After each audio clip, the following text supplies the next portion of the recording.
You're watching Newstainment Television.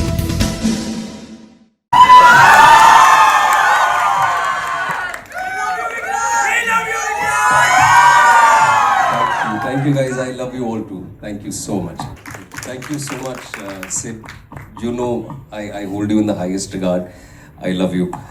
But जैसे आपने introduction में कहा, एक्चुअली इस फिल्म में हम दोनों की जोड़ी जो है वो ज़्यादा मायने रखती है because Ekta ma'am and I have collaborated yet again. She gave me my first break in movies. जब पिक्चरों में काम करने के बाद काम नहीं मिला, मैं टीवी चला गया. मुझे वहाँ से निकालने वाली भी यही है. This is our 8th project together and you are right. ये लकी है मैं. So ये इस बार it is all the more special. I'm really happy that I'm here and thank you for all the love. जितने भी media के हमारे मित्र हैं, आप सब यहाँ पे आए. काफ़ी देर आप लोगों को रुकना भी पड़ा. Apologize for that, but thank you so much for staying back. Thank you. एक अमेजिंग लाइन है amongst other amazing lines. इतिहास गवाह है, देश हो या इंसान गिरकर ही संभलता है. झूठ का चाहे जितना भी लंबा दौर हो, उसे सिर्फ सच ही बदलता है. It's a line for all ages. मेरे भाई, कितना रेजोनेट करते हैं आप इस लाइन से आपकी जर्नी में? सर, मैं रेजोनेट करता हूँ उस हर एक चीज़ से जो हमने साबरमती रिपोर्ट में कही है. इसीलिए मैं इस फिल्म का हिस्सा हूँ. And as Rashi said that I am extremely proud to be a part of this film. क्योंकि one of the reasons why I came on board is because जब ये कहानी दी गई, कहानी के साथ साथ जितनी कहानी दी गई उतना ही रिसर्च मटेरियल भी प्रोवाइड किया गया सिर्फ. And at that point in time when I was reading, when I was thinking over it, मुझे खुद पता चला कि मेरे खुद के घर में कुछ ऐसे बच्चे हैं, बच्चियां हैं 13-14 साल के, जिनको साबरमती हादसे के बारे में कोई जानकारी है ही नहीं. और ये मेरे खुद के घर में वो बच्चे हैं. And with the advantage of hindsight, क्योंकि ये चीज़ 22 साल पहले हुई है, there is every information available on the internet. अगर हम इंटरनेट का सही उपयोग करें तो जो सारी चीज़ें हमने फिल्म में कही हैं वो हमने किसी समंदर के अंदर से खजाना खोद के नहीं निकाली. वो इंटरनेट पे है, पर हम पढ़ना नहीं चाहते, हम देखना नहीं चाहते, हम जानना नहीं चाहते. एंड प्राइमरीली जैसे हमने कहा इस फिल्म में, जो मेरा ही डायलॉग है कि उस आग में सैकड़ों लोगों ने अपनी रोटियां सेकी, लेकिन उनके बारे में, उन 59 लोगों के बारे में किसी ने बात नहीं की, पर हम करने आए हैं. एंड जैसे अमूल ने कहा lastly, unfortunately this is become a norm for us. हम रोज सुबह उठते हैं, अखबार खोलते हैं, देखते हैं इतने मर गए, इतने चले गए, इतना ये हो गया, and we go on with our lives. But this was our 9/11. ये एक ऐसा हादसा था जिसने हमारे सोशियो पॉलिटिकल फैब्रिक को रातों रात बदल दिया. गोधरा राइट्स के बारे में, द अनफॉर्चुनेट राइट्स के बारे में बहुतों ने बात की, विदेश से लोग आए, सब ने बात की, लेकिन किसी ने उसके जेनेसिस की बात नहीं की. किसी ने साबरमती हादसे के बारे में बात नहीं की.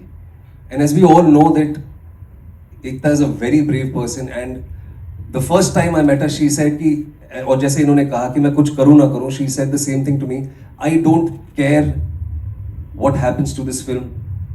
हम बॉक्स ऑफिस के नशे में जीते हैं, whether this film makes money or it does not make money, क्या होगा, कैसा होगा. I want, in my lifetime, I want to make this film that I am proud of. So thank you so much. Thank you. Thank you. I really love you guys. Thank you so much for all your love. Thank you so much. Thank you, sir. जो कहीं ना कहीं similar lines पे सोच रहे हैं, जैसे sir ने भी कहा, साबरमती हादसे के बाद, साबरमती कांड के बाद जो हुआ, sorry, just been a little under the weather, उसके ऊपर हजारों डॉक्यूमेंट्रियां, फिल्में, रिपोर्टाज आपको ऑनलाइन मिलेंगी, जो मैंने कहा पहले भी. लेकिन साबरमती एक्सप्रेस जली या जलाई गई, क्या हुआ, was it A conspiracy, was it pre plan, मैं आपको लिख के देता हूं, फोन सबके पास है, आप जाके देखिए, उसके ऊपर आपको कितनी चीजें ऑनलाइन मिलती है। फिल्म जो है, जैसे इन्होंने कहा, हमने स्पेसिफिकली इस सब्जेक्ट पे बात की है। अगर आपको उसके बाद क्या हुआ, 22 साल में हजारों रिपोर्टें बनी है, हजारों डॉक्यूमेंट्रीज और फिल्में अवेलेबल हैं। हम चाहते हैं कि हम कहीं ना कहीं ये सवाल अपने आप से पूछें कि उस चीज के बारे में किसी ने क्यों बात नहीं की, किसी ने इसके ऊपर फिल्म क्यों नहीं बनाई, किसी ने स्पेसिफिकली उन 59 लोगों के बारे में बात क्यों नहीं की। ये फिल्म का एक डायलॉग है और ये सवाल मैं आप लोगों को पूछ रहा हूं। WTC के बारे में सब जानते हैं, दूसरे विश्व युद्ध में हॉलोकॉस्ट हुआ, उसके बारे में आंकड़े भी आप सबको पता होंगे कि कहां क्या हुआ था, कैसा हुआ था। इन 59 लोगों में से किसको 2 लोगों के नाम भी पता है? किसी को भी पता है 59 लोगों में से 2 लोगों के नाम नहीं पता है। इसीलिए साबरमती के जलने के बाद जो हुआ, आपके पास बहुत सारा मटेरियल ऑलरेडी अवेलेबल है। अगर आप जानना चाहते हैं वो देखिए, साबरमती के साथ क्या हुआ उसके बारे में जानना चाहते हैं तो हमारी फिल्म देखिए। That's all I want to say. वहां पर पास हुए थे विद फ्लाइंग कलर्स, सो वो पास ही आता है मेरे जहन में। And again in this one, so please comment on the same, both of you. Please Vikram, आप पहले लो। सर, ये वैसे आपने 40% सवाल अंग्रेजी में ही पूछा। I said unfortunately. जी, आई लव इट, यही सच है। हमारी टाइटल भी इंग्लिश में है, बिकॉज हमें लगा कि हिंदी में समझ में आए।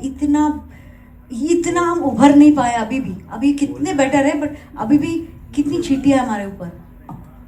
यार, I just want to keep it brief. मेरी ये जो पहल है ना, ये आइडेंटिटी पॉलिटिक्स की, और specially because of social media, और जितना टॉक्सिक सोशल मीडिया पिछले कुछ सालों में रहा है, खास तौर से पिछले 10 सालों में, आइडेंटिटी के लिए हम सब कहीं ना कहीं लड़ रहे हैं। मैं मुंबई का रहने वाला हूं, मैं इस पूरे देश के सबसे बड़े शहर का रहने वाला हूं, बट क्योंकि मैं देश भर में घूमता हूं, विश्व भर में घूमता हूं, और मैं कई एक्टरों से मिलता हूं। ये उदाहरण के तौर पर मैं बता रहा हूं, सिर्फ ये बहुत लोगों के लिए होता है, पर क्योंकि मैं यंग एक्टर्स से मिलता हूं जो आज टीवी में है, वो कहीं ना कहीं मुझसे प्रेरणा लेते हैं, मुझसे बात करते हैं, आते हैं छोटे शहरों से।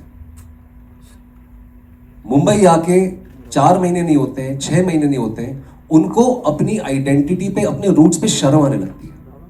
और मैं उनसे हमेशा ये कहता हूं, own up to your story, where you come from. और ये मैं बहुत स्ट्रांगली फील करता हूं, क्योंकि मैं मुंबई का रहने वाला हूं। मैं गांव, कस्बे, देश भर में घूमता हूं, और मुझे ये लगता है कि हमको अपनी आइडेंटिटी पे शर्म क्यों है। इसीलिए मैंने 12th फेल में कहा था। मैं लास्टली ये कहना चाहूंगा, I very strongly believe in this, कि ग्लास चाहे जैसा भी हो, पानी साफ होना चाहिए। और ये अनफॉर्चुनेट ट्रूथ है, बट कहीं ना कहीं इस चीज को भी हमें समझना चाहिए कि अभी चीजें बदल रही हैं। फॉर एग्जाम्पल, ये आप गूगल करके देख सकते हैं कि जो आपके सेंट्रल एग्जाम्स होते हैं या स्टेट लेवल के एग्जाम्स होते हैं, मैं यूपीएससी की बात करता हूं, अंग्रेजी में ही देते हैं सारे exam.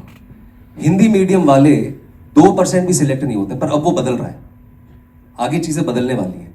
In fact there are regional languages, in fact even tribal languages that have been identified, जो अभी ये बदलाव आया है कि आप सेंट्रल एग्जाम्स दे सकते हैं, स्टेट रिलेटेड एग्जाम्स दे सकते हैं, और आप वो सारी चीजें कर सकते हैं जो शायद जिसका प्रिविलेज पहले सिर्फ अंग्रेजी मीडियम वालों के पास था। सो अभी चीजें बदल रही हैं, थिंग्स आर चेंजिंग। हाय। और मेरी तरह करोड़ों लोग हैं जो हिंदी ही बोलते हैं और समझते हैं। तो I really want all of them to own up to who they are. यही तो विडंबना है, जो मैंने कहा, यही तो विडंबना है हमारे देश की, कि टेढ़ी मेढ़ी अंग्रेजी सीधी सादी लगती है, और सीधी सादी हिंदी टेढ़ी मेढ़ी लगती है। जो भी जहां से भी आता है, साउथ से आता है, नॉर्थ से आता है, ईस्ट से आता है, own up to who you are and निडर हो, face whatever situations you are facing, ईमानदारी से फेस करें, निडर होके करें। और सच्चाई का रास्ता लेना मुश्किल होता है, ये हम सबके बड़ों ने हम सबको कहा है, ये पहली बार मैं आपको नहीं कह रहा हूँ। हमारे बाप दादाओं ने, दादियों ने, पेरेंट्स ने, भाई बहनों ने, बड़ों ने हमको हमेशा ये कहा है कि ईमानदारी का रास्ता, सच्चाई का रास्ता थोड़ा लंबा रहता है, पर वो रास्ता लंबा होता है, पर वो इवेंचुअली वहां पहुंचाता जरूर है। तो मैं चाहता हूं कि समर कुमार से लोग ये लेके जाए, This is Newstainment Television. Newstainment Television.